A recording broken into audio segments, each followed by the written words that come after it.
hello hi नमस्कार केमिति अछंती समस्ते आज प्रथम ब्लॉग शुभ सकाळ समस्त को आज मो सकाळ जलखिया होची पखाळ पखाळ सहित आलू पखाळ सहित बैगण टमाटो चटनी तादरे कंचा लंका पोड़ा है तापर रसुण पोड़ा है पियाज पोड़ा है बर्तमान मो आई शिଳରେ बाटुचंती अल्प परिमाण जीरा जितकी सब सामग्री पड़े आप सब देखिपे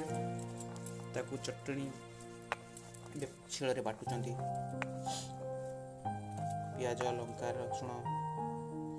ताकू बाटी सारा पर भल भाव